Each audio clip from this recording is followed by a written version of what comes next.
They say death made him a legend, but the truth? Death just finished what the streets started. Before he was Big Nose George, he was just George Parrott, nobody really. Dirt under boots. One more sunburned kid tossed to the winds out in the Wyoming territory where you lived fast or died slow. No heroes, no saints, just guns, grit, and the willingness to do what others wouldn't. I first saw him outside a broken saloon near Rawlins. He had that look, half drunk, half dead inside. Long jaw, that nose you couldn't miss if you tried. Some men hide their scars. George wore his right in the middle of his damn face. He wasn't famous yet, just loud. Mean when sober, louder when drunk. Always with a wild grin, like he knew the devil personally and owed him money. They called us a gang, but that's generous. We were thieves with delusions. Some robbed trains, others hustled horses. Me, I was a watcher. Eyes, ears. The one who noticed who was drunk, who was armed, and who was dying to prove himself. George, he wasn't the smartest, but he was fearless, and that's dangerous. Men with no fear do things that men with brains won't even dream of. It started with a payroll wagon, easy target. No passengers, just 2 guards and cash for the miners in Carbon County. George said it'd be quick. In and out, he promised. Ain't nobody gonna get hurt unless they ask for it. We believed him. We shouldn't have. He slit the first guard's throat before the man even blinked. Second one caught a bullet in the gut, crawled half a mile before dying in the dirt. That was George. No hesitation, just action. And when it was over, he lit a cigarette like it was just another day, tossed a blood-soaked glove into the brush and grinned. I asked him later why he killed them both. He didn't even look up. Dead men don't point fingers, do they? After that, everything changed. Posters went up. Sheriff Rankin rode harder. Deputies stopped playing friendly. We were outlaws now, not petty criminals. Real wanted men, with bounties on our heads and bodies turning up in ditches wherever George passed. And George, he loved it. Drank to it, laughed to it, like he thought being hunted meant he mattered, like infamy was better than silence. We holed up in caves, barns, brothels, robbed a bank in Miles City, shot up a poker house in Douglas, lost 2 men crossing through Dead Man's Gulch, one to a bullet, the other to the cold. George didn't blink. He knew the rules, he said. You ride with me, you die with me. But here's the thing no one tells you about riding with a man like that. It ain't the law you fear, it's him. Because one day, that gun turns. And when it does, you don't get to ask why. You just hit the ground and hope he don't reload. I started to keep my distance, not too far, just enough.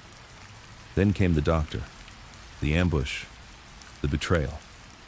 But I'll get to that. Because before George became a legend in death, he became a dead man walking in life. And it all started with that one slip, that one name whispered in the wrong ear. And the noose? It didn't come fast enough. It was the fall of '78 when everything started to rot from the inside.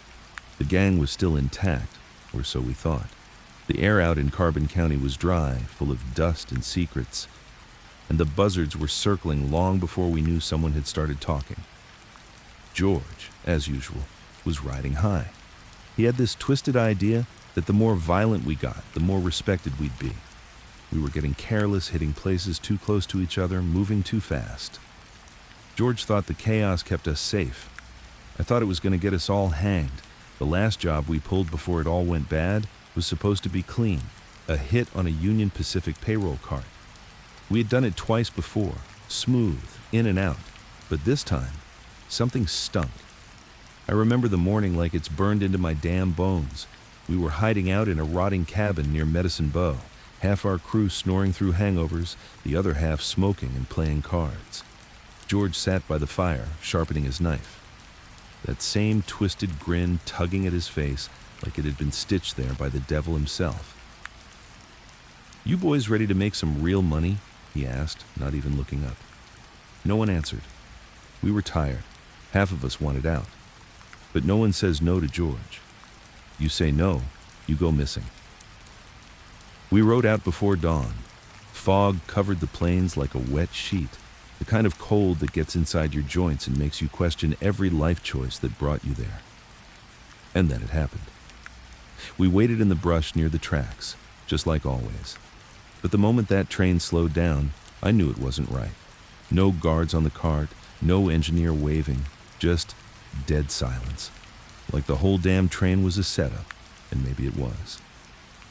George didn't hesitate.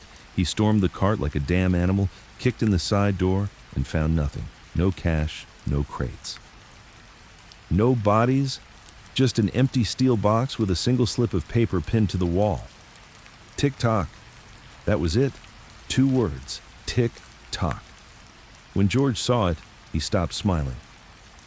The next week, the law closed in faster than I'd ever seen. Sheriff Rankin put up new bounties, our faces plastered across every town between Laramie and Cheyenne. They weren't guessing anymore. They knew names, dates, targets. And that's when George knew there was a rat. And when George suspected you, you were already dead. He didn't sleep that night, just stood outside the cabin, smoking and mumbling to himself. I heard him whisper names.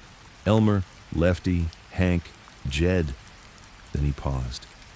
Tom. My name.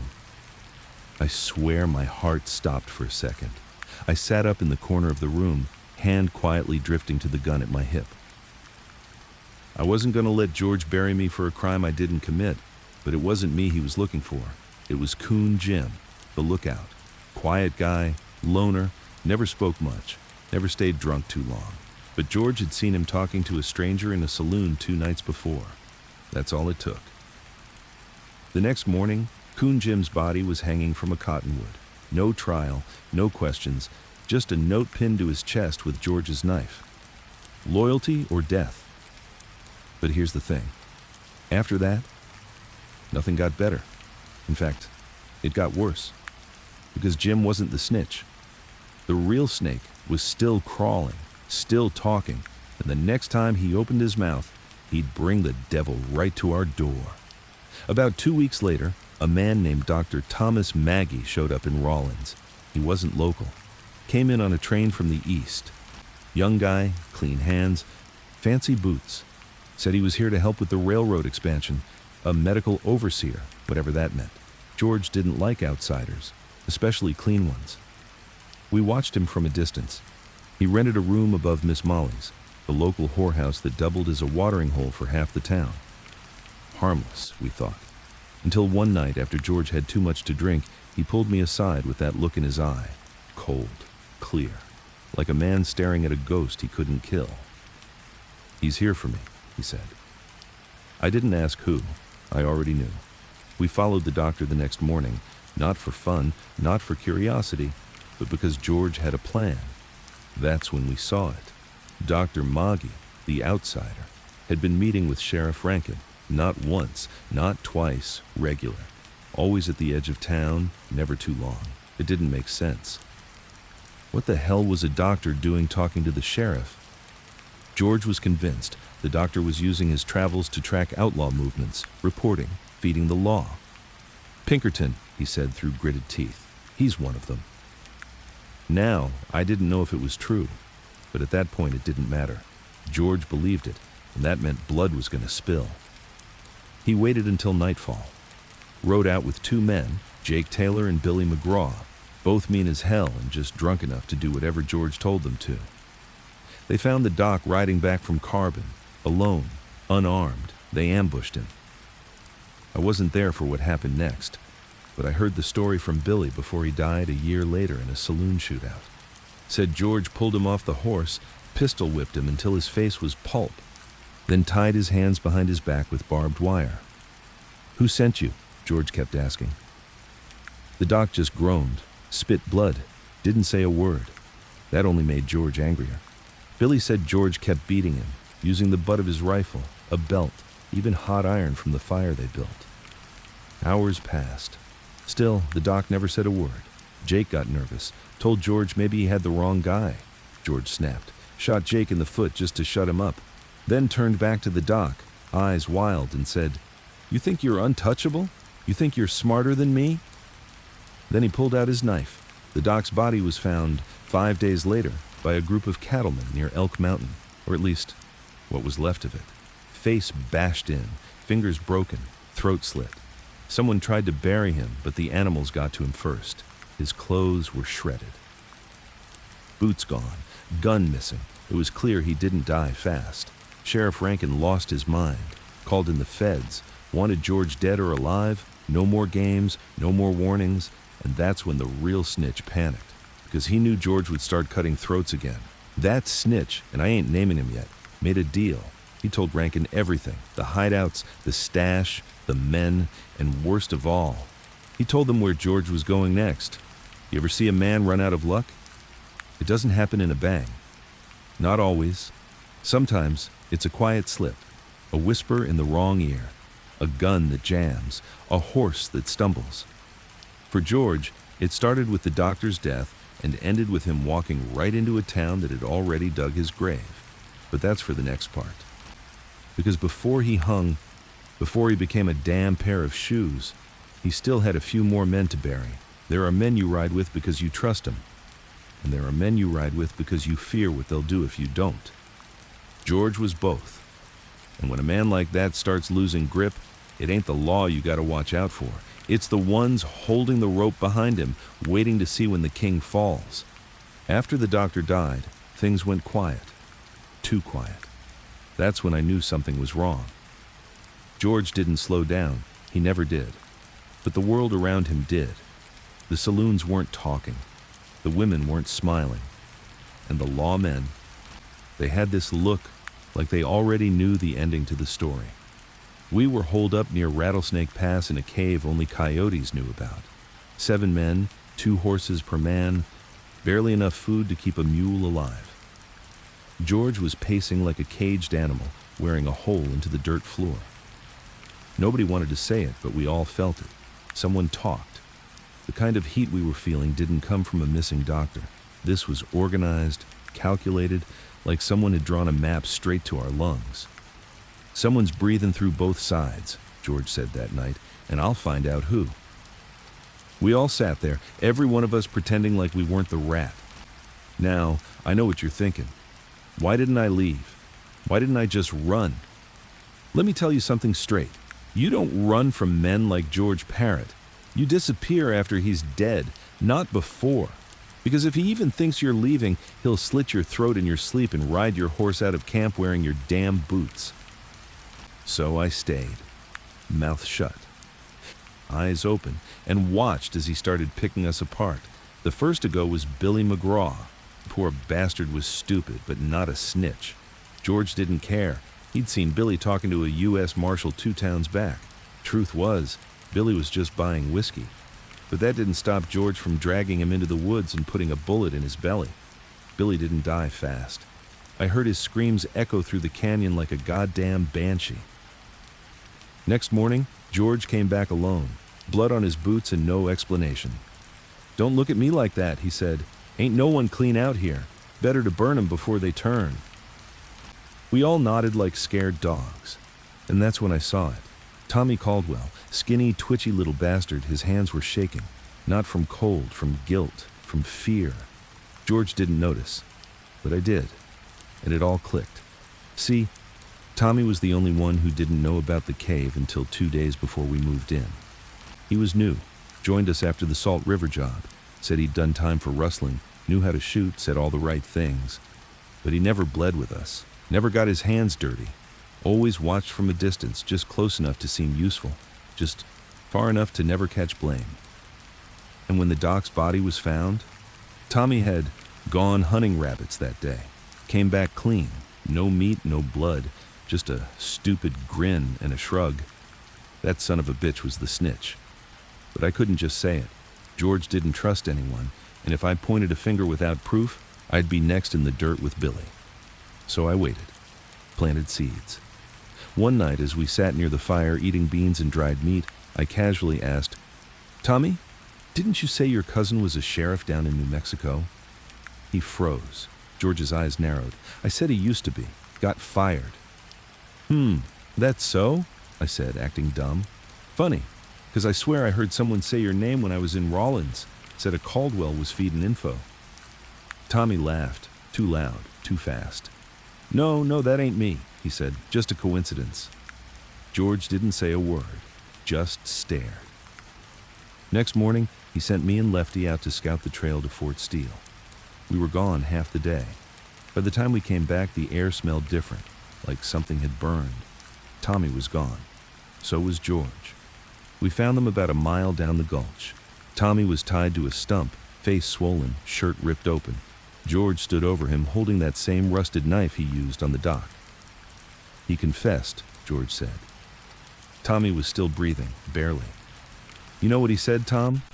George looked at me like I'd asked. Said he was promised a pardon. Said if he gave us up, he'd be free. I didn't speak. Tommy looked at me with these eyes, big, wet, full of regret. I think he wanted to say something, maybe an apology, maybe a lie. Don't matter. George didn't give him the chance. He slit his throat clean, then carved the word rat into his chest with the tip of his blade, buried him shallow, didn't even mark the grave. That should have been the end of it. But it wasn't, because the law already had what they wanted. Turns out Tommy had told him everything before George ever laid hands on him. We were already dead men. Just didn't know it yet. The ambush came at sundown, 3 days later. We were riding slow down the canyon trail. 4 of us left. George, Lefty, Hank, and me. We saw the glint of steel first, then the muzzle flashes. Rifles cracked like thunder. Hank went down first, shoulder shot, fell into the ravine screaming. Never saw him again. Lefty caught one in the leg, toppled off his horse and crawled behind a rock, bleeding and cursing. I took a round through the hat, missed my skull by inches. George? He didn't flinch, pulled his 6-shooter and fired blind into the hills, screaming, "Come get me, you cowards!" He looked insane, and maybe he was. The lawmen didn't come down the hill. They waited. Let us bleed. Let fear rot us from the inside. We crawled into a nearby cave and holed up. 3 days, no food, no water, just silence and rot. Lefty died on the 2nd day. Infection, fever. George didn't blink. I thought about killing him right there, ending it. But he looked at me like he knew, like he dared me. Go ahead, he said, tossing me his gun. See if you got the balls. I didn't, not yet, but my time was coming. On the 4th night, we tried to run. Snuck out the back of the cave under moonlight, horses quiet, footsteps softer. Didn't matter, they were waiting. As soon as we hit the trail, torches lit up on all sides. Voices screamed, guns fired. I rode hard, harder than I ever had. Behind me, I heard George shouting, then gunshots, then silence. I didn't look back, didn't stop for 2 days, didn't sleep for 3. When I finally made it to a small mining shack near Sweetwater, I collapsed, fevered, half-starved. Old miner patched me up, didn't ask questions. 3 weeks later, I heard the news. George Parrott was caught, alive. Tried to shoot his way out of a general store in Miles City, got tackled by 2 damn shopkeepers. They beat the hell out of him, dragged him to Rollins in chains. The people cheered. But it wasn't over. Not for him, and not for me. Because what they did to George next, that's when he stopped being a man and started becoming a monster. They say death humbles a man, brings him to his knees, forces him to reckon with all the demons he's carried. But George didn't kneel, not once.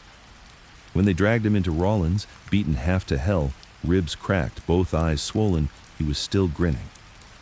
That's what chilled people more than anything. The grin. Like he was still winning. Like getting caught was just another game he'd already figured out how to cheat. I didn't see him at first. I heard about it through whispers at a saloon in Sweetwater. A traveling rancher told the story like it was legend already. Big-nosed George, caught stealing ammo and whiskey from the general store, he said, eyes wide like a boy talking about ghosts. Owner pulled a shotgun. George went for his pistol. Didn't even get it halfway out before 3 men jumped him, beat him with a stove iron. I didn't say a word, just listened, sipped my drink, pretended like I wasn't once one of the bastards who rode beside him. But in my gut, I knew that wasn't the end. George wouldn't die like that. He'd die ugly, violent, loud, and I was right. They kept him in the Rawlins jail. Cell number 3. Iron bars so rusted they squeaked like rats when you touched them. He was shackled to the wall at first, arms above his head like a dog hung on a post. The sheriff wanted him dead, but law said trial. So they gave him one. A mockery of justice, dressed up in fancy words and stiff collars. Took a week. Witnesses came and went. Train guards, store owners, women he'd threatened, deputies who'd chased his shadow across the plains for years. Every man who took the stand made him seem bigger than life, more beast than man. And George? He leaned back in his chair, smiling the whole time like he was watching a damn stage play about himself. I heard one juror say later. He scared the hell out of me and he was in chains. When the verdict came down, guilty of murder, he didn't flinch. When they sentenced him to hang, public execution, no appeal, he just spit on the floor and said, "Make sure the rope's strong, boys. I'm a heavy bastard." The judge didn't like that. No one did. Because George didn't break. He joked. He sang. He asked for whiskey and whores like he was a damn guest in the jail, not a dead man walking. And that's when the people of Rawlins changed. They didn't just want him hanged, they wanted to erase him. Now here's the thing folks leave out when they talk about old George's death. They talk about the shoes, the skin, the damn ashtray. But what they forget is that George didn't go quietly. He tried to escape. 2 days before the hanging, sometime after midnight, George slipped a nail out of the floorboards, pried a chain loose, and clubbed the deputy on night watch hard enough to crack his skull. He was halfway out the window before the second guard shot him through the leg. Didn't kill him, but it was close. They found him crawling across the dirt like a wounded animal, blood pouring down his thigh, still dragging his broken chains like he thought he could outrun hell. The town lost its mind. "You let him live, and he'll come back," people whispered. They didn't want justice anymore. They wanted vengeance. So when the date of the hanging came, they planned something extra, something permanent.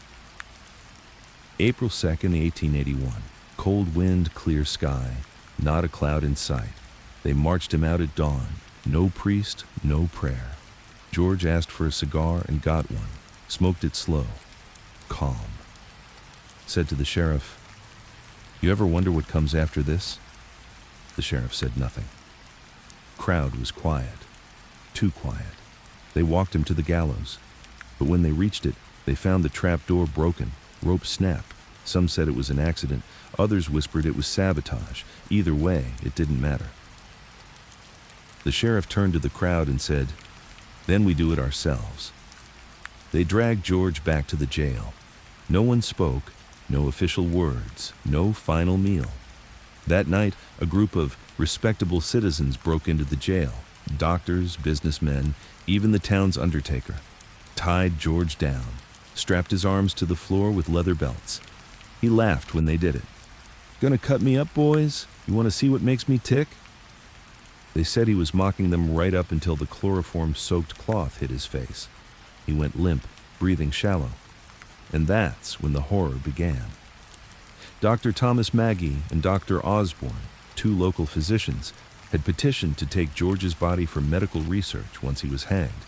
But since the gallows failed, they took it anyway. While George still breathed, they cut his skull open, removed the top like a lid, sliced into his brain, said they were looking for signs of criminality, said they wanted to understand what makes an outlaw tick. Truth? They wanted a trophy. After he died on the table, bleeding, carved, humiliated, they went further. Flayed his skin, peeled it from his thighs, his back, his chest. One of them made a pair of shoes from it. Another took strips and made wallets. His skull cap was used as an ashtray on a politician's desk for nearly 20 years. They stuffed his remains into a whiskey barrel and kept him in a basement. His death was worse than any crime he ever committed. And in the end, that's what made him a legend. Not the robberies, not the murders, but the fact that a town, in its thirst for justice, became worse than the man they hung. I visited Rawlins one more time, years later. Everything had changed. New buildings, new people, but the boots still creaked the same on the saloon floors. and the wind still howled through the cracks like it carried ghosts. They had George's shoes on display at the museum by then, behind glass, labeled and polished like relics. Kids walked past it with popcorn. Tourists took pictures, but none of them knew the man. Not really. They didn't know how he laughed, how he killed, how he never once begged. They didn't know he once said to me back in the old days, "If they ever get me, I hope they choke on the rope, because I sure as hell won't be the one to cry." And he didn't. Not once. After they butchered George, Rawlins went quiet. Funny, ain't it? A man tears across Wyoming like a damn wildfire for 5 years, robbing, killing, burning trails into maps that never had names, and when they finally hang him, skin him, and turn his bones into trophies, the whole town acts like he never existed. No one said his name after that. They called him the Outlaw, or that bastard, but never George. They tried to erase the man behind the face, but history has a sick sense of humor. You don't get to kill a monster and walk away clean. You become part of the myth whether you like it or not. And I'd know, because I was still alive, still breathing, still running, and worse, I knew the truth about who really sold George out. See, after the ambush in the canyon, the one that scattered what was left of our crew, I never stopped moving. Wyoming, Montana, down into Colorado.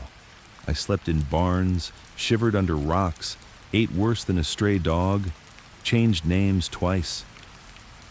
Grew a beard so thick I barely recognized my own reflection in the river. But no matter how far I ran, the ghosts kept up. Lefty's scream when the bullet tore through his leg. Tommy's eyes right before George opened his throat. Billy's broken body dumped in a ravine like trash. And George, strapped to that table, dying slow while the doctors picked through his brain like it was a map to hell. I couldn't outrun it. Not really. And the worst part? The man who put all of that in motion was still breathing, living soft somewhere. Because Tommy Caldwell, the so-called snitch George carved rat into, wasn't the only rat. He wasn't even the first. There was another. Henry Slick Garver. Yeah, that Henry. The quiet one. Kept the books, ran the numbers, carried 2 pistols but never fired either unless he absolutely had to. He was the one we all trusted. The one George trusted to handle the take after every job, always clean, always precise. But he was also the one who stopped riding with us 2 months before the law really closed in. Said he was done with the outlaw life, claimed he was going straight, buying land near Casper, wanted peace. George let him walk. We all did. Because back then, the idea of someone quitting this life sounded more like a lie we wanted to believe than a red flag. Turns out, Henry didn't go straight. He went federal. He got picked up by Pinkertons in Cheyenne after a drunk brawl outside a brothel. Instead of swinging, he made a deal. Tell them everything. Give up routes, hideouts, schedules, and in return, he walks. Walked right into a pardon, even got a job out of it. Bank clerk in Denver. That's where I found him. It was the winter of 1884 when I finally tracked him down. Took me over 2 years, a bullet wound in the shoulder, and the death of a woman who tried to help me. I'd changed names by then. Went by Ellis, had a fake badge, a fake story, and a horse that was too old to care what I did anymore. But when I walked into that bank and saw Henry sitting behind the counter, fat and soft, wearing polished boots and a gold chain across his chest, I knew. His face paled when he saw me. Eyes widened. He looked down fast, like pretending not to see me would undo the years of betrayal. "Hello, Henry," I said, nice and calm. "Been a while." He didn't answer. Just stood, looked around, like maybe someone would save him. But no one did. I leaned over the counter, smiled. "You sleep good at night?" I asked. "You ever dream about George's skin? About Tommy's blood? About the men who died because you wanted to save your own neck?" He swallowed. I had to. They were going to hang me. I didn't have a choice. "There's always a choice," I said. "You just picked the one that bought you a clean bed and a banker's desk." He tried to speak again, but I cut him off. "I ain't here to kill you, Henry. Not today." He blinked, confused. "I want you to live with it," I said. Every time you count money, remember the blood it was bought with. Every time you kiss your wife, remember the woman who bled out because of the path you lit. And every time you hear someone say, "Big Nose George," you remember how you helped them hang him like a dog and carve him up like pork. I turned and walked out. He never followed. Coward to the last. I could have ended it there. Let it all rot behind me. Ride off into some pretend future where no one knew who I was or what I'd done. But George had said something once that stuck with me. If you walk out of this life with no scars, it means you were never really in it. I had plenty of scars, but I still had one more thing to do. A year after I saw Henry, I came back to Rawlins. Didn't tell anyone, didn't show my face, just crept into town like a ghost. I needed to see the body, or what was left of it. They had it in the courthouse basement by then. The skin shoes, the skullcap ashtray, the death mask they made after he died, all of it kept in boxes like trophies from a hunt. I bribed the night watchman with whiskey and lies. He let me in. I stood there in that cold room, staring at pieces of a man who once called himself my brother. A man who'd burned half the territory with rage and instinct, and who died not with a roar, but carved open on a table like an animal. I touched the shoe, rough leather, stitched too tight, and I swear, just for a second, I heard him laugh, that low, gravel throat chuckle he used to let out after a job went south, but we still lived. "You believe this?" he'd say, "still breathing. God must be sleeping." Now he was just pieces in a box, and somehow it felt like we all lost. I didn't stay. I rode out before sunup, burned my fake badge in the fire, and never looked back. Years passed, stories twisted. Some folks said George was a cannibal. Others claimed he cursed the town, and that's why so many Rawlins folk died young after his hanging. But none of them ever told the truth. He wasn't a hero. He wasn't a demon. He was a man who refused to bow, and in doing so, forced the whole damn world to admit how far it would go to destroy something it feared. You ask me if I regret riding with him? Sometimes, but not for the reasons you'd think. I don't regret the robberies, the killings, the scars. I regret the silence, the way we all let it happen, the way we stood back and watched the doctors carve him up like some curiosity, like his blood didn't stain ours too. We all let George become a monster. Then, we punished him for playing the part too well. But the worst part? We made sure no one remembered the truth. A man can run for a long time. He can change his name, grow a beard, move from one pisswater town to the next. He can lie to strangers, lie to women, hell, even lie to God. But there's one man he can't outrun. The one staring back in the mirror. After Rawlins, I headed south, into Colorado first, then into the territories. I worked odd jobs, broke horses, hauled freight, even guarded payroll for a mining company in Arizona until someone recognized me. I put a bullet in his knee and vanished before the sun rose. That's how it was. Never more than a week in one place, always watching doors, counting the steps to every window, never sleeping more than a couple hours. And when I did sleep, that's when George came. I used to dream of gunfire. That was normal. Every man who's held a pistol in his hand and pulled the trigger knows what it's like to hear the echo long after the smoke clears. But this was different. In the dreams, George wasn't angry. He wasn't yelling. He didn't chase me down with a blade or bark threats like the man I knew in life. He just stood there, silent, wearing a pair of skin boots I recognized, his own, or what used to be. Sometimes he'd nod. Other times, he'd just point at me, like he was waiting for me to confess something, to admit I'd done worse by surviving than he did by dying. And sometimes, he was on the table again, dead, carved open, brain picked clean. Except this time, it wasn't Dr. Maggie holding the scalpel. It was me. I started drinking heavier than usual. Whiskey in the morning, rye by noon, gin to black out by night. Didn't help. George was always there, at the bottom of every glass, in the eyes of every man I didn't trust. In the pause before pulling the trigger on a rustler, I didn't even know. I tried telling myself it was just guilt. that maybe killing that many men, riding with someone like George, it gets inside you, makes a home in your bones, fills up the quiet with screams and fire.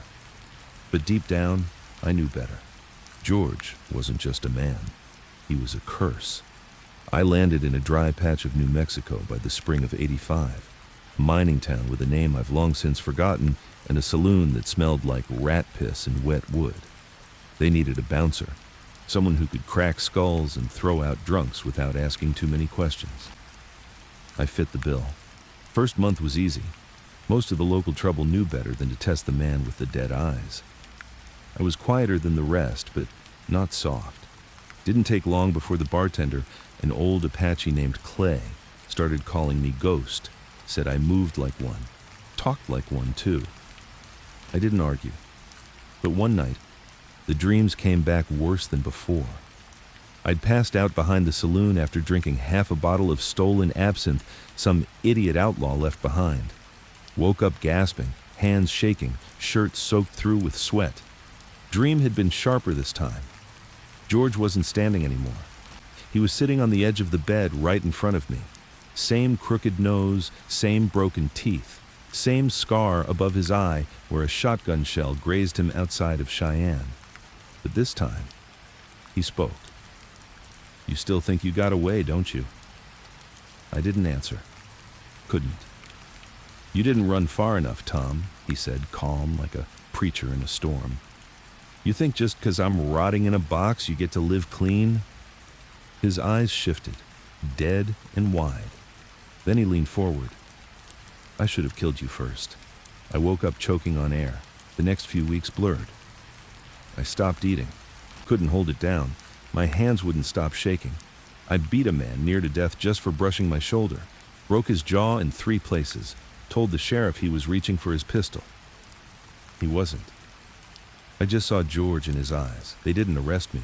No one wanted to be the man who tried to cage a ghost. But something had cracked open inside me, and the poison was leaking out. Clay, the old bartender, started watching me different.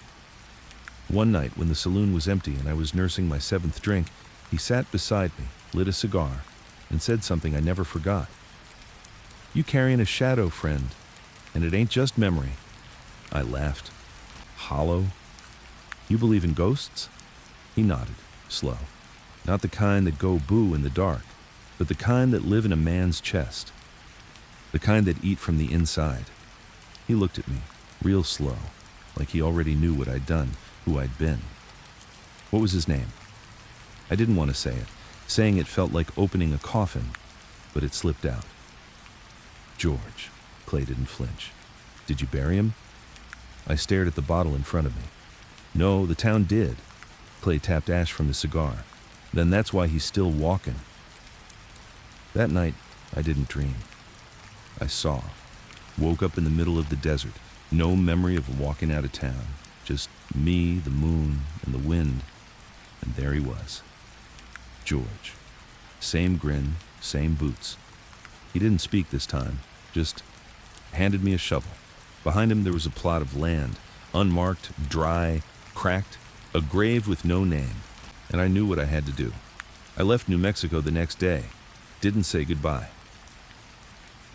Didn't take a thing except my coat and my pistol. I rode north, back to Wyoming, back to Rawlins. It had been nearly 5 years since I'd last seen it. The town had grown, new buildings, brick where wood used to be, but the courthouse was the same. The rail station still echoed like a church bell when the wind blew through it, and the basement, still locked, still cold, but I broke in anyway, didn't care.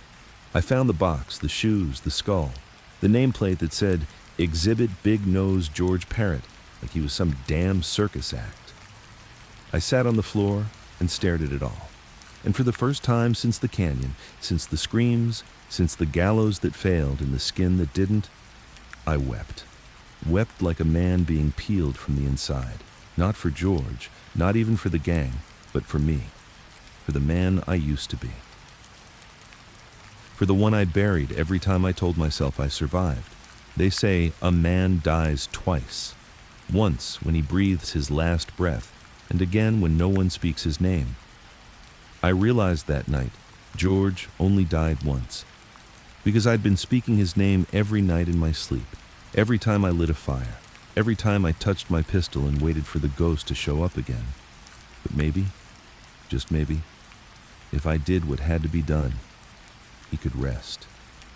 I took the boots, I took the skull, and I rode out to Elk Mountain where we'd left Tommy, where the snow still sat like a blanket over the land. I dug a grave, one big enough for both, dropped the boots in first, then the skull, then a note. You were more man than most of us, and you died worse than you deserved. Sleep now, no one's left to chase you. I covered it up with my bare hands, no prayers. No lies, just dirt. And maybe, just maybe, silence. That night, I slept. No dreams, no whispers, just black. And peace. When you bury a man like George Parrott, you expect thunder. You expect the earth to crack open and scream. But when I dropped the last handful of dirt over that skull and those skin boots, there wasn't a sound. No lightning, no tremble, just wind. It felt wrong, like it wasn't enough, like he'd come back. But the days passed, and he didn't. No more dreams, no more laughing ghosts, just silence. I thought that would be peace. It wasn't. It was worse. I didn't have a direction after that. No plan, no town in mind. I rode west with a dry mouth and a cold stomach, passing through plains and rail towns like smoke slipping under a door. No one asked who I was. They never do when you carry your shoulders like a coffin and your eyes like a bullet hole. Somewhere near Snake River, I traded my horse for a mule and a shotgun. Got short-changed but didn't argue. What the hell was I going to do with money anyway? I'd buried the last part of my soul in Elk Mountain, and the world didn't care. The towns looked different now, cleaner, brighter, full of men in neckties and women holding lace umbrellas, little kids with peppermint sticks and new shoes, running through streets that used to run with blood. The outlaws were gone. The gang days, buried in wanted posters and whiskey-soaked tales, old men told to feel important. Even George's name had faded. I heard someone mention Big Nose once in a saloon in Ogden, said he was a folk story, half real, half made up to scare kids into church. Folk story.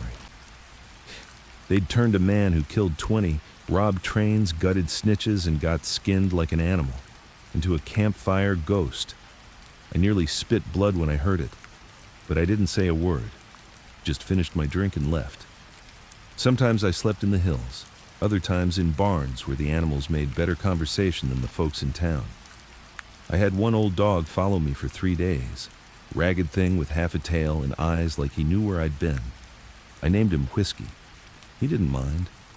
We crossed the desert together, ate scraps, fought coyotes once. I fed him more than I fed myself, and he repaid me by never asking why I woke up screaming some nights. I guess we understood each other, both survivors, both too tired to run anymore. Then came the town of Pine Bluffs, a quiet stretch of nothing. Caught between the tracks and the mountain winds, 1 saloon, 2 stores, a blacksmith, and a church with a broken bell. Looked like a town trying to pretend it was bigger than it was. I stopped for water and stayed 3 days. Didn't mean to. But there was a woman. Her name was May. Not pretty in the way whores used to be. No thick rouge or fake smiles. She was plain, honest, wore a gray dress with dust on the hem, and kept her hair tied back so tight it looked like it hurt. She ran the general store, sold soap, beans, tobacco, and thread. I came in for coffee. She stared at me like she knew I'd been carved out of old leather and lead. "You military?" she asked, eyes sharp. "No," I said. "Lawman?" "No." She paused. "You got the look." I shrugged. She handed me the coffee and said, "You look like a man who used to do bad things, but don't know what to do now that there's no one left to shoot." I didn't answer. How the hell could I? She was right. That night, I sat behind the store, watching the moon lean heavy over the hills. Whiskey was chewing on something, probably a rabbit's leg, and I just listened to the wind push dust down the road. May came out with 2 mugs, handed me one. "Still hot," she said. "Why?" She looked at me. Because you're not the first to sit out here waiting for a reason not to pull the trigger. She sat beside me. Close, but not too close. And we didn't say another word for a long time. The next day I helped her stack crates. She never asked my name. I never asked hers again. Didn't seem important. We were both ghosts, just wearing different skin. At the end of the week, I was fixing broken shelves and patching the leaky roof. She didn't pay me in money. She paid me in silence. That was enough. But peace is a liar, and the past never really dies. One night, two strangers rode into town. Long coats, shiny boots, said they were lawmen from Cheyenne, hunting a gang of counterfeiters. They asked too many questions, showed too much interest in me. May noticed first. "Your hands are too still," she said. "That means you're ready." "Always am," I told her. She didn't argue. Just gave me a shotgun wrapped in cloth. Not hers. It was mine. She'd found it the day I arrived, hidden behind my mule. Never touched it. Just waited. I nodded. "Thanks." "Don't shoot first," she said. "No promises." They cornered me behind the saloon the next night, just before dusk. Sky the color of dying fire. The tall one said, "You go by Ellis?" "No," I replied. "But he used to." "You were seen in Rawlins, courthouse basement, broke into the exhibit." "So? Why?" I looked at him long and cold. "To bury a man who deserved better than what you bastards did to him." He didn't like that. "You talk like you knew him." I rode with him. Both men reached for iron. I pulled first. 2 shots. The tall one dropped, dead before he hit dirt. The other fired wild and caught my arm. I shot him in the chest, close range. He didn't get back up. May helped wrap the wound. Didn't ask questions. Didn't flinch. Just poured whiskey on the gash and said, "You gonna ride out now?" I nodded. "Law'll come." She packed me a sack of food, bandaged my arm again, kissed me once. "Quick." "You're still bleeding," she said. "Just not from the arm." I didn't argue. Didn't deserve her. Maybe I never deserved anyone. I left that night, rode west, didn't look back. Whiskey trotted behind me, limping slightly, loyal as ever. I never saw Pine Bluffs again. But I thought about it, often. You want to know the worst part of being a survivor? It's not the guilt. It's not the nightmares. It's the emptiness. The long, slow ache of watching the world forget. They forget the men you rode with, the fires you lit, the blood that built the roads they walk on.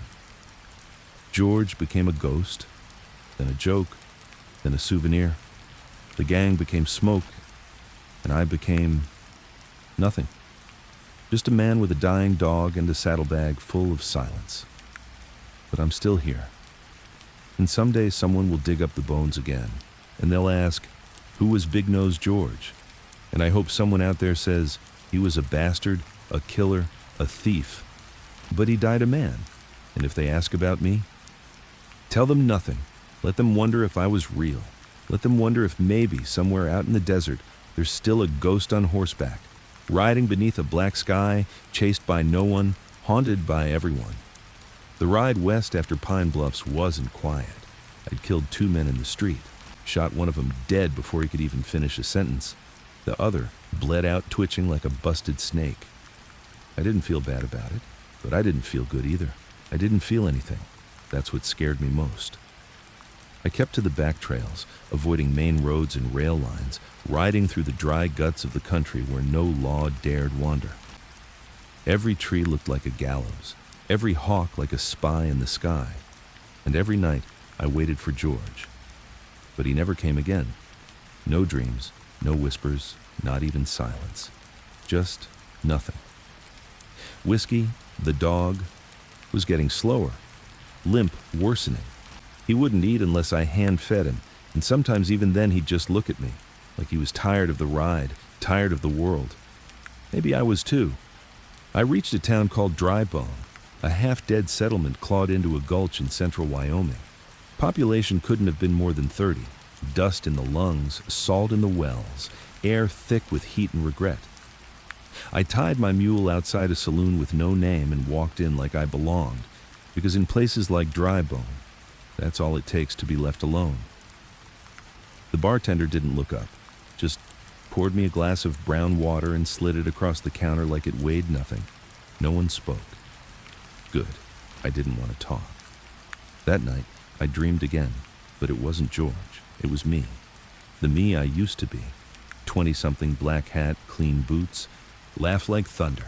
Sitting on a pile of stolen rifles with the gang around me, all laughing, Billy, Lefty, Hank, even damn Tommy, all of them alive again.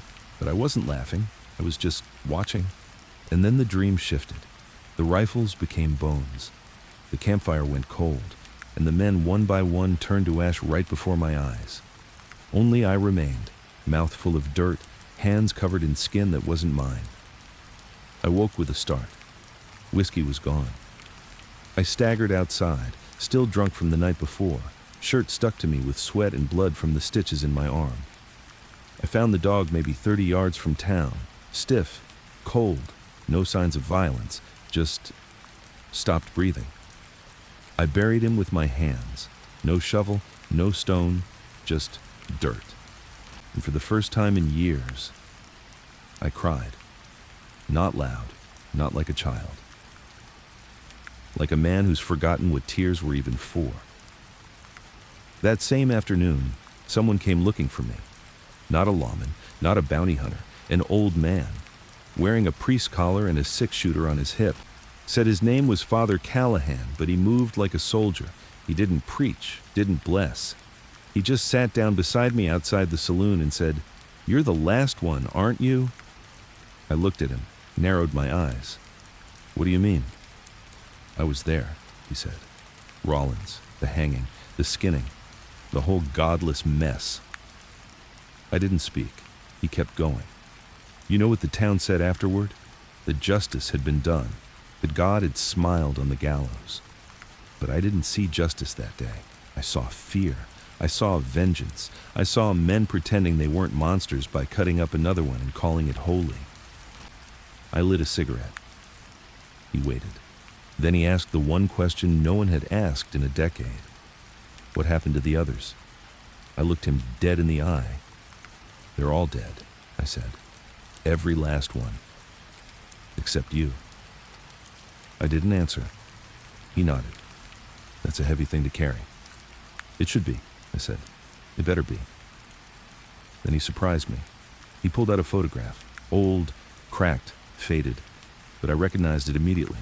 It was us, the gang, taken before job in Salt River. 7 men, all grinning like devils, rifles slung over shoulders, dust on our coats, and fire in our eyes.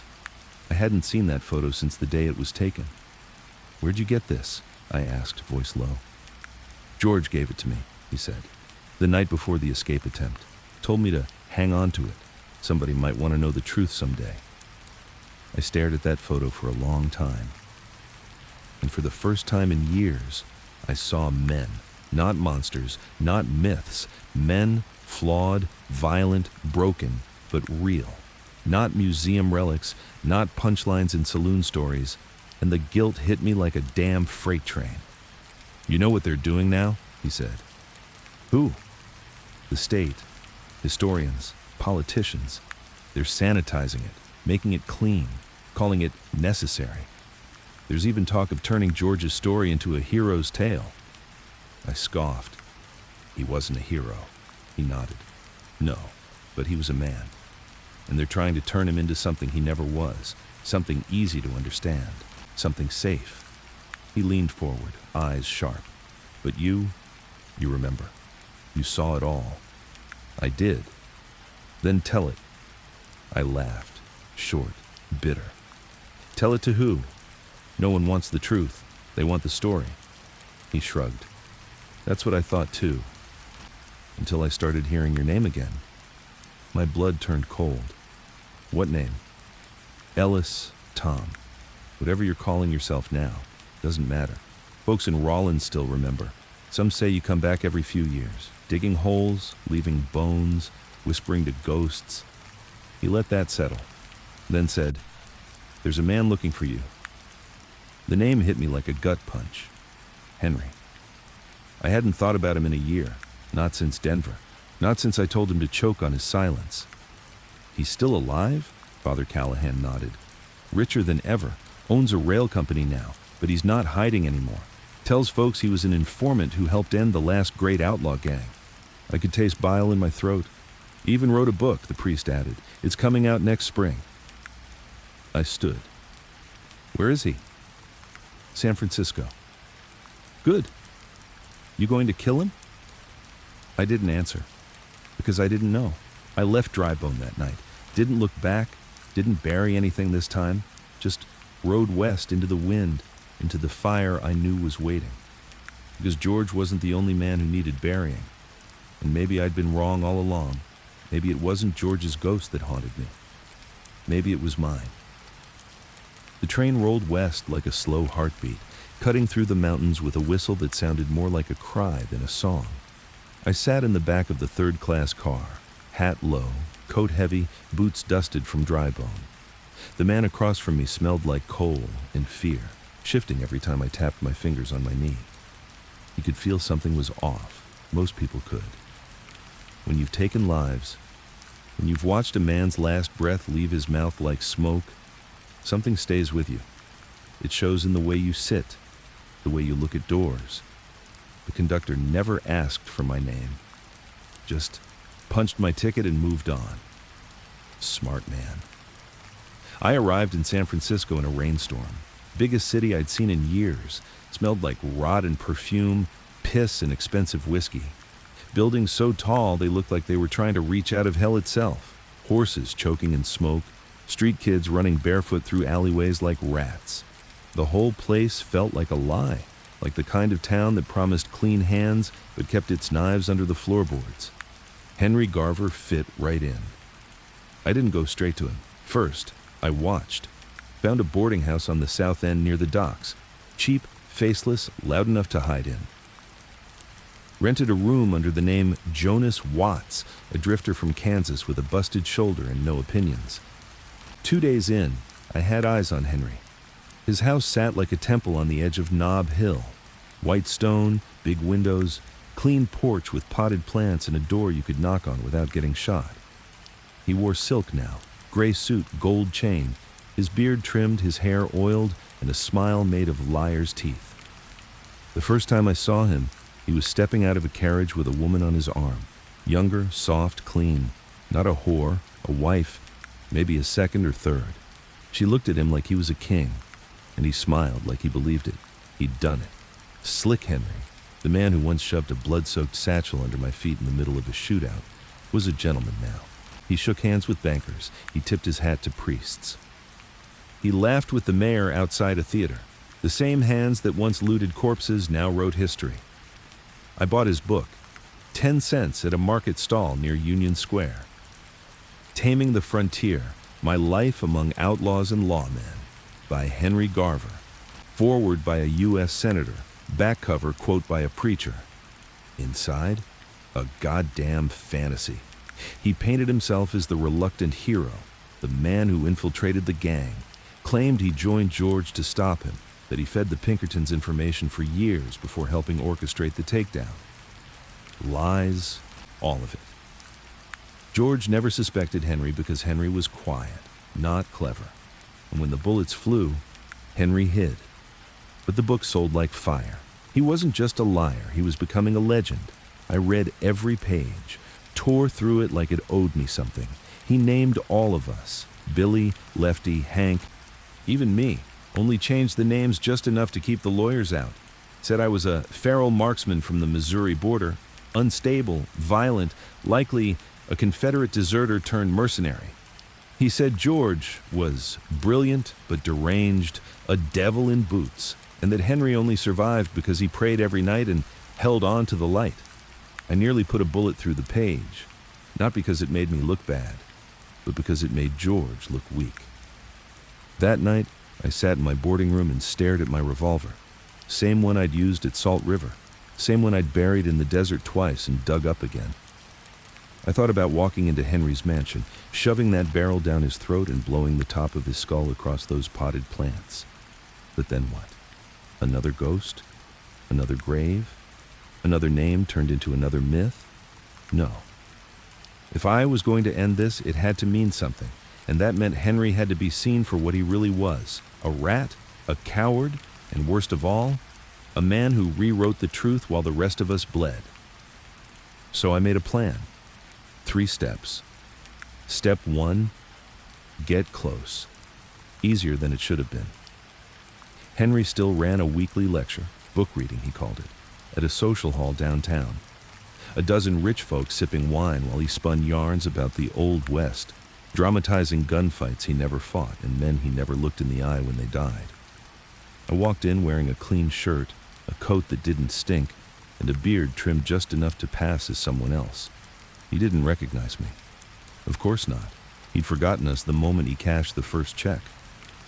He read a section about the ambush at Carbon Pass, where he claimed George cut down a dozen deputies single-handedly, before turning to Henry and saying, "I'm not scared of hell, friend. I was born there." I nearly laughed. George never said that. George didn't believe in hell. He was hell. Step 2, leave the warning. I waited until the next morning, slipped past the gate when the maid was sweeping, walked up to the porch and left the book on his welcome mat. My copy, pages torn and annotated with the real story in red pencil. Inside the front flap, I left a note. The only man you ever feared just walked past your house without killing you. You've got one chance to tell the truth. Don't waste it. The last man who bled for the gang. I was back in my room before the sun touched the edge of the wharf. He didn't respond for 2 days. Then, on the 3rd morning, a letter came. No return address, just my alias, Jonas Watts, written in ink that stank of cologne. Inside was a single sheet. You think I don't remember who you are? You think I'm scared? I earned everything I've got. The world doesn't want your truth, it wants mine. Arrogant, cocky, but the last line chilled me. If you want to talk, meet me. Midnight, at the docks. Step 3, end it. Not with a gun, with the truth. The docks were cold that night. Fog rolled in thick, muffling every sound, turning lantern light into halos that floated in the dark. I stood there with my coat tight and my revolver hidden under my belt, not drawn. Not yet. Henry arrived late, alone. Same gray suit, same oily grin, but his eyes were different, older, deader. He stopped 5 feet from me and didn't speak, so I did. You don't deserve the life you have. And you do? No. Silence. He looked out over the water. People love stories, Tom, he said finally. They don't care if they're true. They just want them neat, clean, heroes and villains. And you made yourself the hero. He looked at me. Somebody had to. I stepped forward. You don't get to stand on the bones of better men. He chuckled. Better? George was a lunatic. Billy was a drunk. You were a killer with a death wish. Don't romanticize it. We were animals. No, I said, we were men. Flawed, violent, broken, but real. You turned us into fables. He shrugged. And you want what? Revenge? You want to shoot me and feel whole again? I pulled the book from my coat, held it out. I want you to tell the truth. He stared at it like it was poison. I can't. You won't. He stepped back. You really think anyone would believe it now? Doesn't matter. I dropped the book on the dock. Leave a note in your next printing. 1 page, 1 paragraph, a correction. Say you lied. Say you covered your own cowardice. That's all. He laughed, then spit at my boots. No. I looked down, nodded, then turned. Didn't shoot him, didn't touch him. Just walked away. He published a 2nd edition a month later. No correction, but in the back, under acknowledgments, was 1 new line. To those who remember the fire for what it was, this book isn't for you. 3 days after I left Henry Garver standing alone on the dock, I rode out of San Francisco under cloud cover, down the coast road and east toward the Sierras. I'd planned to disappear again, maybe this time for good.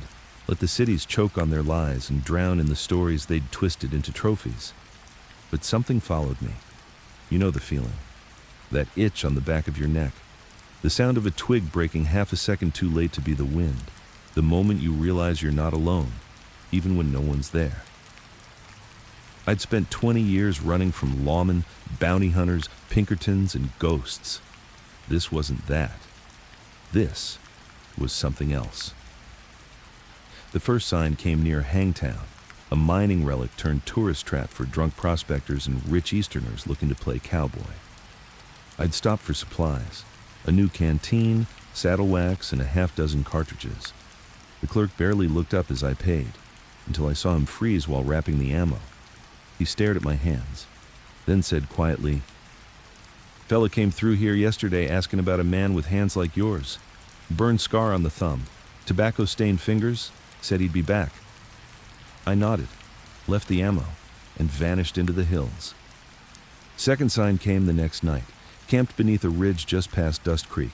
Cold fire, no smoke, rifle within arm's reach. I slept light, like always. But something woke me, not a sound, a stillness, the kind that creeps in just before something lunges at you. I waited. 20 minutes passed, then I saw it. A flicker, a reflection, steel catching moonlight on the ridge above me, a scope.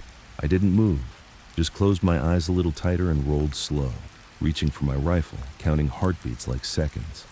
Then the crack came, missed by inches.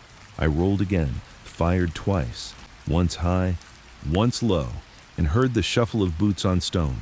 No scream, no voice, just retreat.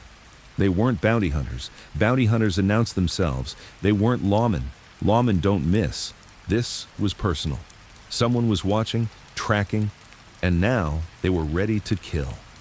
3 more days, no sleep, barely ate, moved only at night, changed horses twice, left false trails, used streams to break scent, and still they followed. But I started noticing something else. They weren't chasing me to capture. They were chasing me to study, like they were trying to confirm something. They left marks on trees, symbols, knots in rope. One night, I found a dead rabbit nailed to a stump, not eaten, not skinned, just dead, like a message. I started thinking crazy thoughts. Was it Henry? Had he snapped? Sent killers to make sure I never told the truth? No, Henry was a liar, but he was a coward. He wouldn't risk dirtying his hands again. This was someone else, someone who wanted to find the real story, not bury it, use it. I kept moving. Made it to a town called Ash Bluff, a logging outpost tucked between 2 mountains with a church smaller than a jail cell. I rode in under nightfall, horse limping, clothes soaked in sweat and dust. I tied up and walked into the saloon, looking for whiskey, warmth, and maybe a room with walls that didn't creak when the wind shifted. Instead, I found her. She was sitting at the far table, black dress, pale face, dark eyes like polished stone. Not a whore, too still, not a local, too clean. She saw me the moment I entered, didn't blink, didn't smile, didn't look away. I sat at the bar, ordered a drink, kept her in my periphery, figured she was just another widow chasing whiskey and ghosts, until she spoke. "You're him, aren't you?" Her voice was low, precise. I didn't turn. "I'm a lot of things." "You're the one who buried George." That stopped me cold. I turned then, met her eyes. "How do you know that name?" She didn't answer, just stood, walked over, and sat beside me like we were old friends catching up over fire and time. "My name's Marla Cordell," she said. "Historian, researcher, frontier archivist." I sipped my drink. "What do you want?" She leaned in, close enough that I could smell leather and paper and cold metal. "I want the truth." She told me her story in pieces. Grew up in Wyoming. Father was a Pinkerton. Heard the George Parrott story as a child. The skin boots, the skull cap, the myth. But it never sat right with her. The way they spoke of him like he was both demon and joke. So she started digging. Found inconsistencies, missing files, redacted reports, a journal with burned pages and a name in the corner, Tom Caldwell. Me. She'd spent 5 years following the story. Every town, every grave, every whisper. And now, she wanted me to finish it. "You're not the only one left," she said. "There's others." "What others?" "People who want to erase the truth, turn it into money, exhibits, tourist traps. They don't care about the lives that burned. Just the ashes they can sell. And what do you want? I asked.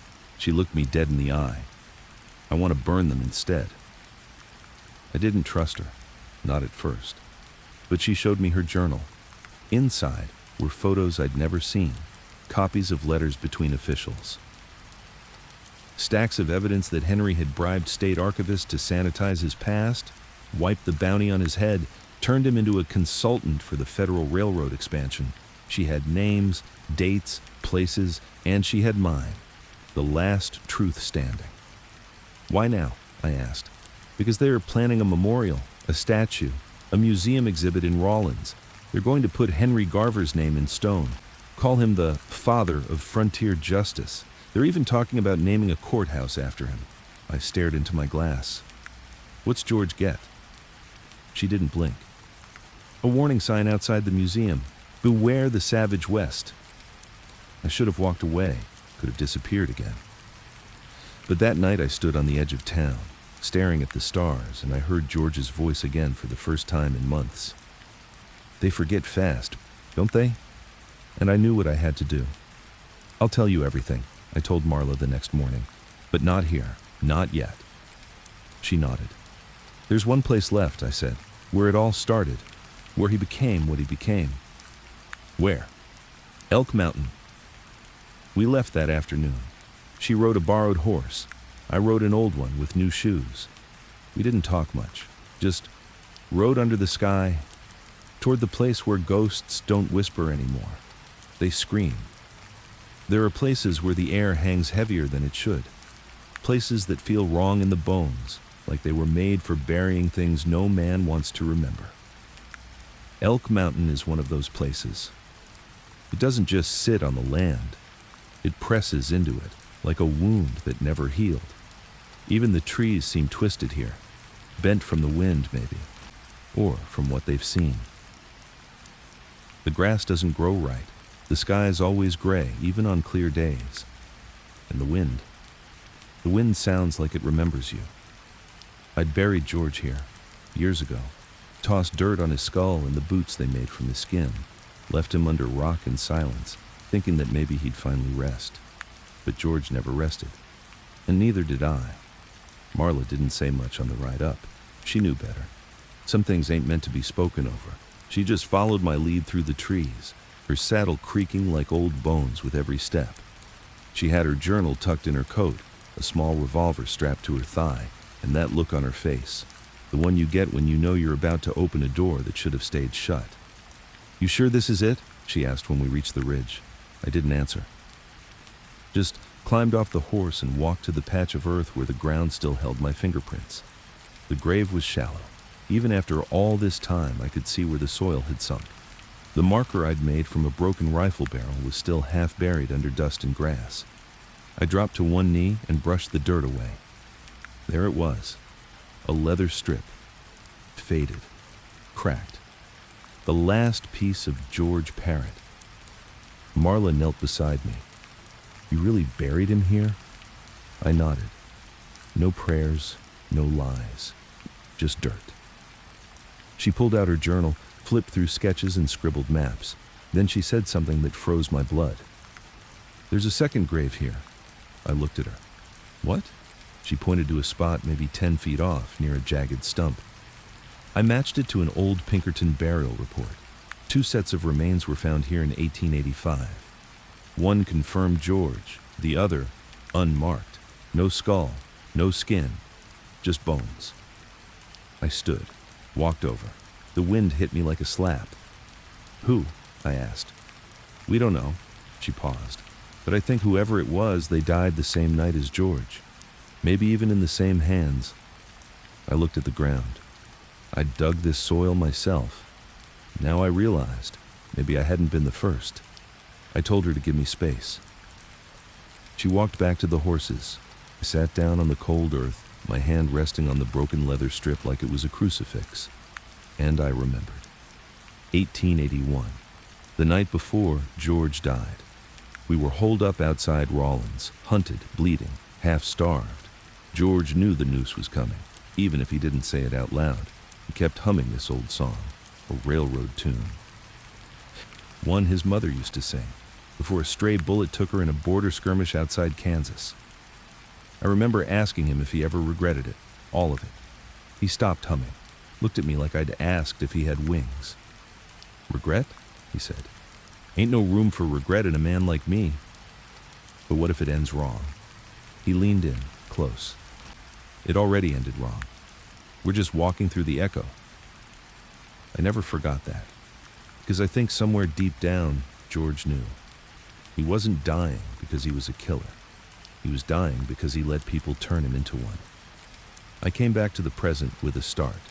Marla stood beside the second grave now, her journal open, brow furrowed. "There's something under the roots," she said. "Metal, feels round." I helped her dig. Took half an hour to get through the rock and brush. Then we found it. A tin badge. Rust-covered, bullet hole through the center, barely legible, but the words still showed faint in the metal. "Deputy." I dropped it like it burned. "That doesn't make sense," Marla said. "Who would bury a lawman out here? With George?" I knew the answer. Didn't want to say it. Didn't want it to be true. But memory don't lie. And guilt never forgets. "Because George didn't kill that deputy," I said. She looked at me. "What?" "He didn't kill him." Her voice dropped. "Then who did?" I looked at her, right in the eyes. Me. The story everyone knows. 2 deputies ambushed the gang on the way to Rawlins. George gunned them down, buried them outside Elk Mountain, and left their bodies to rot. The truth? They caught up to us just before dawn. One got George in the leg, the other tried to take me alive. I panicked. Shot him clean through the badge. His name was Denton Hale, 25, just married.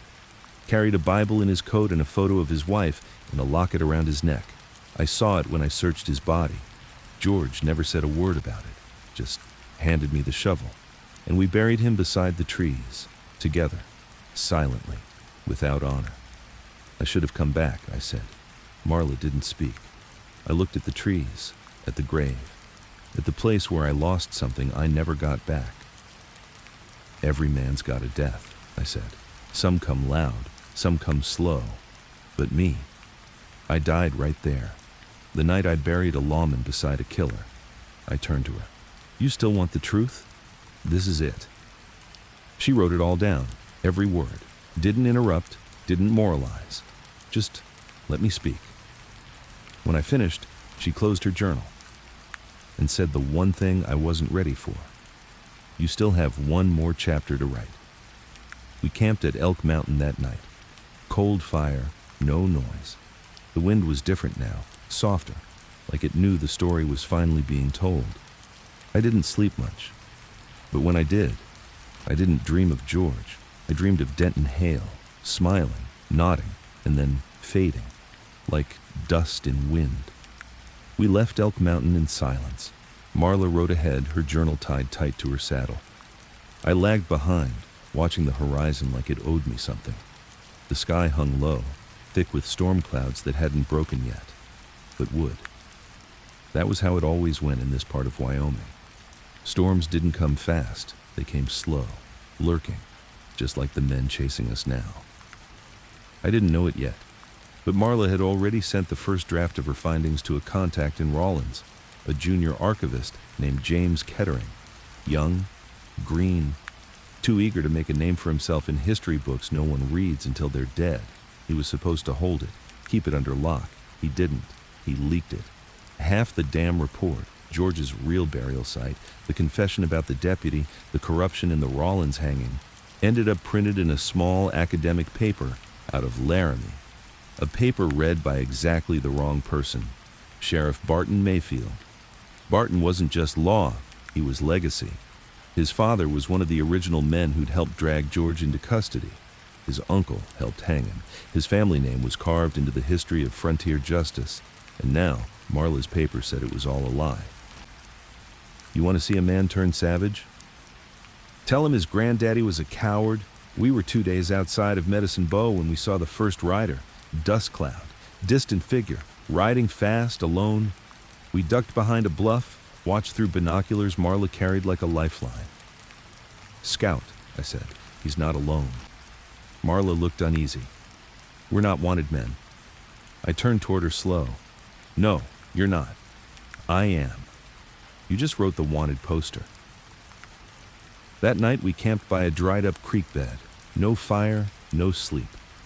I cleaned my revolver slow, piece by piece. Every click echoed like thunder in my skull. Marla sat nearby, writing, her pen scratching across paper like it was scraping at truth with every word. I never meant for this to happen, she said. Too late for meaning. They need to know. Or maybe they just need to forget. She looked at me hard. Would you rather George stay a ghost? Let the world keep lying? No, I said. But the truth don't set men free. It just makes the gallows taller. By morning we had company. 3 riders. 1 carried a badge, 2 carried rifles. They approached slow, sure, like men who'd already decided what the ending would be. I stood in the middle of the trail, hand on my hip. Keep riding, I told him. Sheriff Mayfield didn't blink. You're Tom Caldwell? Used to be, he nodded. Still got the same eyes. Yours are new, the youngest rider sneered. You threatening law. I'm threatening anyone who thinks this is a fair fight. Marla stepped out behind me. Sheriff, we can talk. You don't talk when you accuse my family of murder, he snapped. You beg. I looked at the rifles, then at the rocks, then at the horses. 3 of you, I said. 2 rifles, 1 badge. You ain't here to talk. Mayfield spat. You're gonna die a liar, Caldwell, just like George. This country don't remember bastards. We remember the ones who cleaned 'em up. I didn't wait. My hand moved fast, faster than my years should have allowed. 2 shots. Both riflemen dropped, 1 dead, 1 screaming on the dirt with his leg split open. Mayfield fumbled, raised his pistol. Marla screamed. I fired, hit his shoulder. He tumbled backward, hit the ground hard. The whole thing took 5 seconds. Silence followed, the kind of silence that feels like judgment. I walked up to Mayfield. He was gasping, bleeding, but alive. He stared at me like I was some ancient thing dug up from the dirt to ruin his future. You think the truth matters? He choked. No one cares. You're a ghost. I knelt beside him. That's the difference between you and me, I said. You think you own the story. I leaned closer, but I lived it. We left them alive. Marla wanted to stay, write, help, but I knew better. This wasn't over. This was just the spark. By the time we hit Cheyenne, the news had already started to spread. Outlaw shoots sheriff's men. Confessed deputy killer resurfaces. Old West murderer strikes again. They left out the part where I was the one being hunted. Left out the part where I could have killed Mayfield and didn't. History don't want the whole story, just the headline. We holed up in a back room above a blacksmith shop, paid in silver for silence.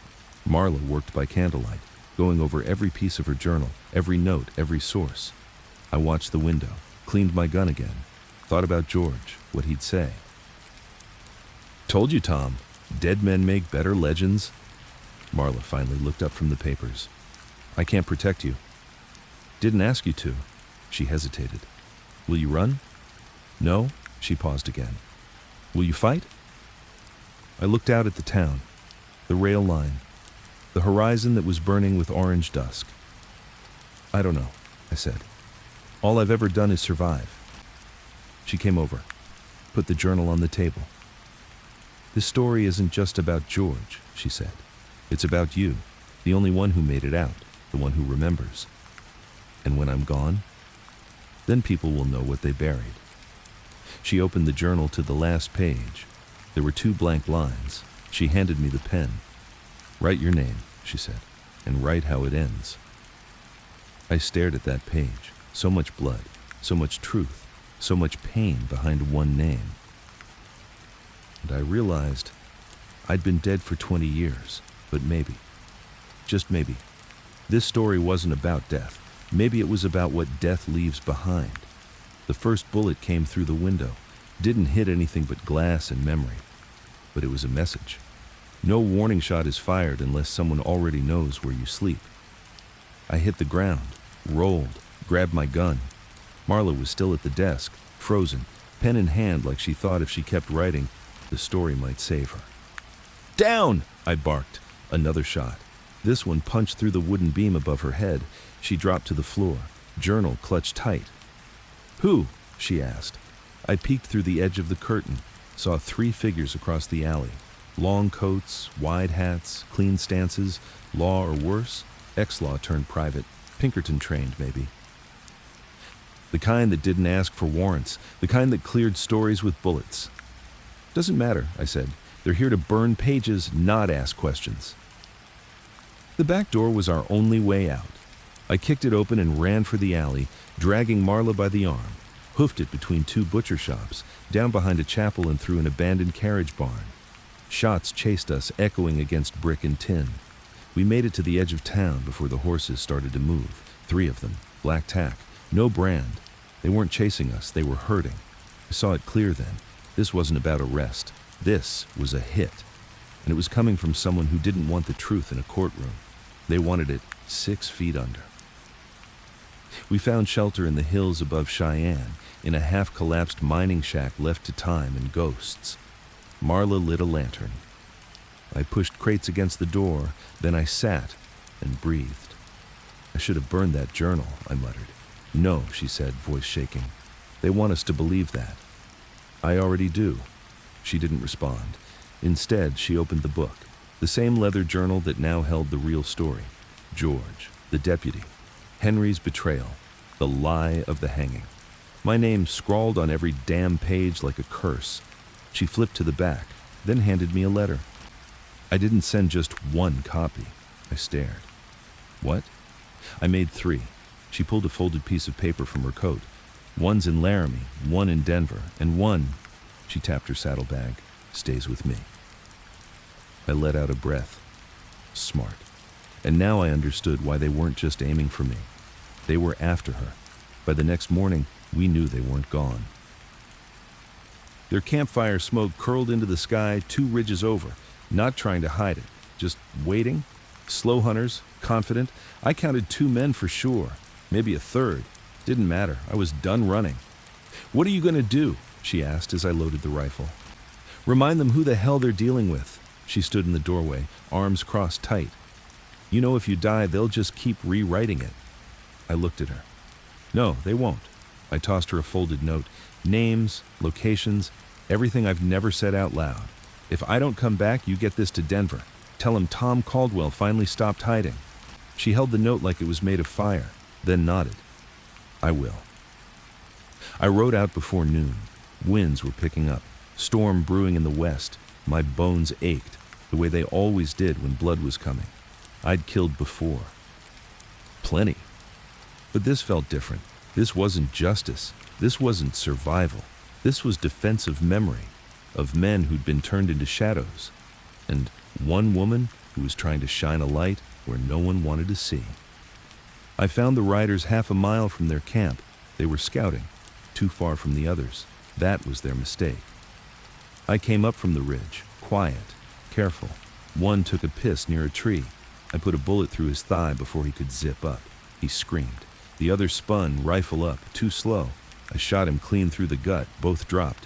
I stood over them, breathing heavy, gun warm in my hand. "You got names?" I asked. The wounded one cursed. "We're hired. Ain't personal." "Everything's personal." I knelt, pressed the barrel against his temple. "Who sent you?" He hesitated, so I broke his finger.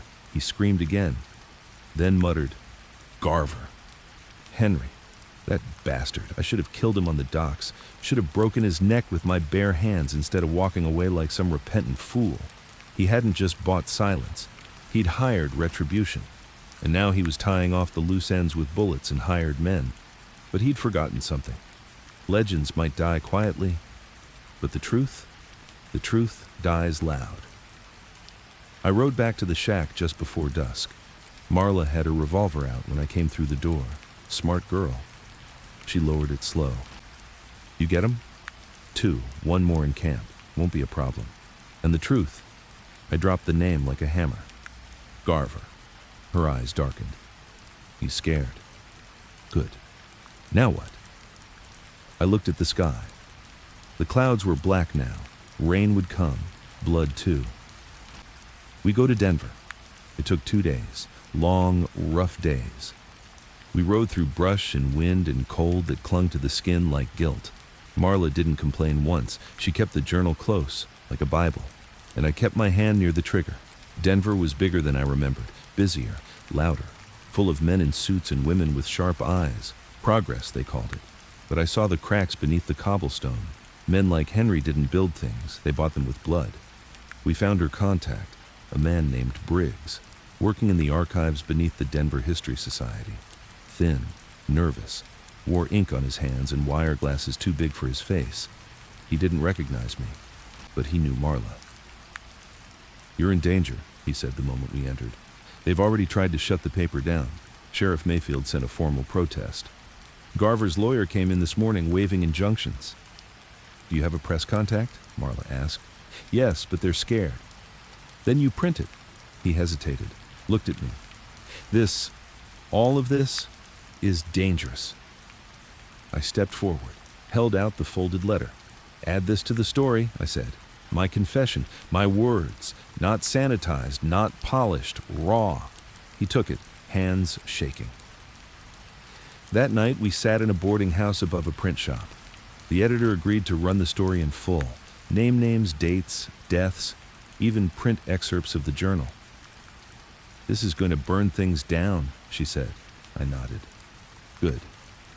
We didn't sleep much. Too many footsteps in the hall, too many whispers. But by dawn, we held the first copy of the paper. The Hanging Lie. The true story of Big Nose, George Parrott, and the last writer who knew him. It was printed in black ink, my name in bold, Tom Caldwell, outlaw, survivor, witness, and next to it, a photo of the grave at Elk Mountain. It was done, published, spoken, unkillable, but I knew better. Stories don't end with ink, they end with blood. And mine wasn't dry yet. You know the sound of a printing press? It ain't pretty. It's loud, relentless, a rhythm like distant gunfire, pounding out truth one violent snap at a time. But standing in that Denver print shop, watching my name spill out onto the page alongside George's, it sounded like a death knell. Not just for Henry, for me too. Because once you give the world your story, you don't own it anymore. It owns you. The paper hit the streets before noon. By dusk, 3 men were already dead. First was James Kettering, the junior archivist in Rawlins, found strangled in his boarding room, tongue cut out, pockets untouched. Second was a pressman in Laramie, stabbed in an alley behind the typesetter's house. They didn't take anything. They just wanted him quiet. The third? Briggs, Marla's contact in Denver. I found him slumped over his desk, eyes open, ink still wet on the proofs he died printing. No sign of forced entry, just a clean hole in his head and a note pinned to his chest. Legends live, witnesses die. It wasn't just Henry anymore. He'd hired more. Men who didn't ask why. Men who'd kill to protect a myth, so long as the check cleared. We were next. Marla wanted to run, not because she was scared, but because she wanted to live long enough to finish the story. "We leave tonight," she said, packing the journal. "We get to Chicago, New York, somewhere that doesn't care who Henry Garver is." I didn't move, just sat there in the lamplight, watching the fire burn low in the iron stove. "Tom," she said again, "we don't owe these people more blood." "No," I said, "we don't." I stood, reached into the saddlebag, and pulled out the tin badge we'd dug up back at Elk Mountain, the one that still bore the bullet hole from my hand. I tossed it on the table. "But I owe that man." She didn't stop me. She knew what I was going to do. Henry had gone quiet. No public statements, no denials. Just vanished. Which meant only one thing. He was preparing to finish it his way. Not with courts, not with words. With a bullet. I knew where he'd go. The estate on Nob Hill in San Francisco. The same place I last saw him. Clean porch, expensive wine, white marble railings he liked to lean against like a king. Only now it was quiet. No servants, no carriages, just curtains drawn, and a single lantern burning upstairs like a warning flare. I didn't knock. Just stepped through the unlocked gate and pushed open the door. The silence inside felt staged, like it had been waiting, like it knew I was coming. He was in the study, sitting in a chair beside a cold fireplace, wearing the same smug face I remembered from the docks. Only now, there was no fear. No smile either. Just that hollow look of a man who'd backed himself into a corner and decided to bite instead of beg. "You've made quite the mess, Tom," he said. "You buried better men than you to stay clean," I replied. Mess was always there. He stood, slow, hands raised. No gun in sight. "But you survived, didn't you?" he said. "I gave you a path. You could have disappeared. Instead, you came back. Why?" I stepped closer. "Because I want the world to remember what you did," he chuckled. "And you think they will? You think these people care about George Parrott, about you, about some dead deputy with a hole in his badge?" I didn't answer, because I wasn't here to argue. I was here to end something. He finally showed it, the gun tucked into his waistband. He didn't draw, just, "Let me see it. See the choice." "Let's be honest, Tom," he said. "We were all bastards back then. You killed lawmen. I sold names. George murdered for fun. You think any of us were good men?" "No," I said. "But some of us didn't lie about it." He reached slowly for the revolver. I drew faster. Bang. His gun clattered to the floor before his hand could grip the handle. I'd shot the wood beside his palm, on purpose. He flinched, hard. I walked closer. Now I stood over him. He looked up, swallowed. "This won't fix anything," he muttered. "You're right," I said, "but it'll stop something." He lunged, desperate, stupid. I shot him, once, through the gut. He dropped like a sack of lies, gasping, hands clutching his stomach. I knelt beside him, watched the blood soak into the rug he bought with stolen peace. "No name on a courthouse," I said. "No statue, no monument." He gasped. "No story." He died staring at the ceiling, eyes wide, lips moving like he still had something to say. But no one's listening to Henry Garver anymore. Not now, not ever. I didn't run, didn't hide. When the law showed up an hour later, guns drawn, I was still sitting in the study smoking his cigars. The sheriff looked like he recognized me. I nodded. "Go ahead," I said. "Do what you have to." They cuffed me. Didn't matter. The truth was already printed. And the lie? The lie was bleeding out behind me. The cell smelled like rust and old wood. The kind of place they throw men when they can't decide if they want to hang them or hear them out. I'd been there before. Different town. Different time. Back then, I was waiting on a noose. Now, I was waiting on the world to decide if it gave a damn about the truth. They didn't beat me, didn't chain me. Hell, they even gave me a blanket and a cup of strong coffee. Because I wasn't just another killer this time. I was news. The story had spread like wildfire since the paper dropped. From Denver to Chicago, east to New York, even whispers out west. Everyone wanted to know who Tom Caldwell really was. Not the alias, not the outlaw, but the last man alive who rode with Big Nose George. The trial began 2 weeks later in a packed courthouse in San Francisco. Marla was there. So were reporters from half a dozen major papers, historians, politicians, lawmen. Not because they cared about Henry, but because they cared about what he stood for. If I was telling the truth, then men like Henry Garver didn't build the West. They burned it and told everyone they planted flowers. They tried me for second-degree murder, said I provoked him, said I came to kill. They had witnesses, a butler who heard the shot, a neighbor who saw me ride in. They even tried to call Marla to the stand, but she refused, claimed journalist immunity, said her only loyalty was to the page. I respected that. They put me on the stand on the 5th day. Courtroom was dead quiet. Even the judge leaned forward like he'd waited his whole damn life for this testimony. The prosecutor was slick, young, fast-talking, dressed like a banker and smelled like politics. He opened with, "Mr. Caldwell, you've confessed to shooting Henry Garver in his home, haven't you?" I nodded. "Yes." "And you admit it was deliberate?" "Yes." He turned to the jury. "There you have it." Then he walked back to me. "But let's talk about motive, shall we?" I shrugged. "Go ahead. Did Henry Garver threaten you?" "Yes." "Did he attack you with a weapon?" "No." "Then why shoot him?" I looked at the jurors. 11 men, 1 woman, half with clean fingernails. None who'd ever held a dying friend in their arms after a betrayal. Because he killed better men with lives. They didn't like that. Too poetic, too dangerous. But I wasn't here to be liked.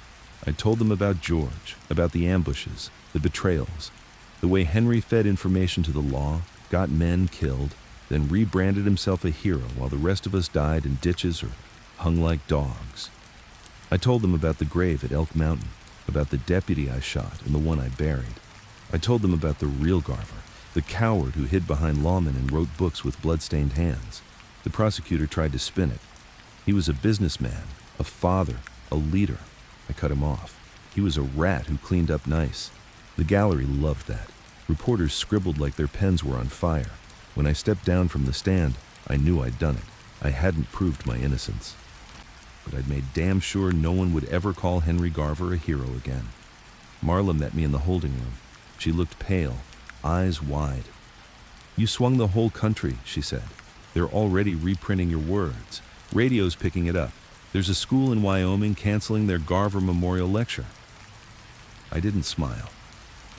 "It doesn't bring anyone back," she paused. "No, but it stops them from burying them again." The jury deliberated for 2 days. I didn't wait on hope. I cleaned my revolver in my cell, not because I thought I'd see it again, but because it was the only thing I'd owned longer than my name. Verdict came on a cold Friday morning. The judge read it slow, like the words were made of iron. Thomas Caldwell, guilty of voluntary manslaughter. I didn't flinch. Sentenced to 10 years in federal custody. Marla cried. I didn't. Because it wasn't a hanging. It was a punctuation mark. They shipped me out 2 days later to a prison in Utah. Small, hard, quiet. I didn't talk much, didn't fight. I just waited. And every month, like clockwork, I got a letter. From Marla. She kept writing. Books, articles, speeches. The truth never stopped moving. 6 years in, I got a visitor. Warden called me down. Said she came all the way from Washington, D.C. Marla walked in, a little older, eyes still sharp. She dropped a book on the table. Echoes of the Gallows, the True West. My name was on the cover. So was George's. She grinned. You're in every library west of the Mississippi. I picked up the book, held it like a newborn, then asked the only question that mattered. Do they remember? She nodded. Yeah, Tom. They remember now. I got out after 9 years. Good behavior, overcrowding, and a changing world that didn't see the use in keeping a half-broken relic of the Old West behind bars. They handed me my coat, the same one I wore when I put a bullet in Henry Garver, and a paper sack with a toothbrush, a comb, and the worn leather journal Marla had left for me on my 6th year inside. No one came to meet me. No horses, no guns, just me. And the road. I walked out of the Utah facility with a limp in my left leg and enough pain in my back to remind me that youth had left me long before my sentence started. But my eyes were still sharp. And my heart, somehow, was still beating. That felt like a miracle. Or a mistake. The first town I passed through didn't recognize me. No one looked twice at the old man in the dusty coat and crooked hat. And that was fine by me. I wasn't looking for fame anymore. Hell, I wasn't looking for anything. Just space to breathe. Maybe a place to die. I found a shack outside Laramie. 1 room, slanted roof, no neighbors. Rented it for cheap from a ranch widow who liked that I didn't ask questions and didn't drink myself stupid. She left food every Friday. I left cash in a tin box every Monday. Neither of us ever asked names. That's how I liked it. Sometimes I'd walk into town. The newspaper vendors still carried Marla's byline. She was in New York now, professor, lecturer. Published 3 more books, one of them titled Bastards, Bad Men, and the Bones of Truth. I was the last chapter. I read it once, never read it again. At night, I'd sit on the porch, pipe in hand, dog curled up at my feet, a mutt I'd picked up from a kid in town who couldn't feed it anymore. I named him Whiskey after the first one. He didn't bark much, just laid there with me in the quiet. 2 old souls, waiting for the sky to fall. They came for me once. 2 men in clean coats and shiny shoes, feds maybe, archivists more likely, wanted to ask a few questions about the journal. I told them it was all in the book. They asked if I still had the original. I lied and said no. They left. But they'll be back one day. They always come back. History's got a hunger worse than justice. I kept the original buried, same place I buried George, under Elk Mountain, wrapped in oilcloth, sealed in a whiskey crate. I'd go back every year on the same day, April 2nd, the day George died, the day they turned a man into a pair of shoes and called it progress. I'd sit by the grave, smoke, say nothing, just listen. On the 10th year of my release, Marla came to visit. Didn't tell me she was coming, just showed up on my porch one spring morning with gray in her hair and fire still in her eyes. Whiskey barked once, then wagged his tail like he recognized her. I poured coffee. She sat. Didn't speak for a long while. Then finally she said, "It's done, Tom." I didn't answer. She continued. "They're teaching George in universities now, not the legend, the truth." I still didn't answer, so she said it plain. "You can rest." I wanted to believe her. God, I did. But men like me don't rest. We wait, like bullets in the bottom of an old drawer, like bones beneath a town built on forgetting. She left that night. Didn't ask for anything. Didn't even say goodbye. Just gave me a photo. It was a classroom. Young people. Books on desks. One of them held up a copy of her newest edition, George's name on the cover, right beneath mine. I didn't recognize the kid's face, but the look in his eyes, I knew that look. It was the same one I had when I first rode with George. Hungry, angry, alive. Years passed, the world changed again. Rail became steel, guns became ghosts. The West, it became myth. And me? I just became old, but I kept breathing. Longer than I had any right to. Long enough to watch every lie unravel. Long enough to bury my guilt beside the man who carried the blame. Long enough to outlive the bastard who started it all. One night, when the wind hit just right and the sky opened up like it was trying to swallow the whole world, I sat outside and felt the weight finally lift. Not all at once, not in some grand, glorious moment, just ease. Like the pain in your knees after a storm breaks, like the sound of dirt finally settling over a grave. And I realized I wasn't just the last rider. I was the last witness. The last man who remembered how it really went. How George died, how the law lied, how the truth bled, and how one broken bastard lived long enough to tell it. That night, I wrote one last letter. Didn't sign it. Just wrote 5 words. They remember. You can rest. Then I sealed it, left it on the porch, and went inside. The next morning, the widow found me in the chair, pipe still warm. Whiskey curled beside me, eyes closed, heart quiet. They buried me without much fuss. No big crowd, no speeches, just a small stone at the edge of Elk Mountain, next to George, right where it belonged. The stone read, Thomas Caldwell, outlaw, witness, truth teller. And beneath that, smaller. Let no man write your legend for you. Final part, complete, 500 words. Tom Caldwell is gone, but his story, George's truth, it lives, because someone remembered, and that's all any of us can ask for.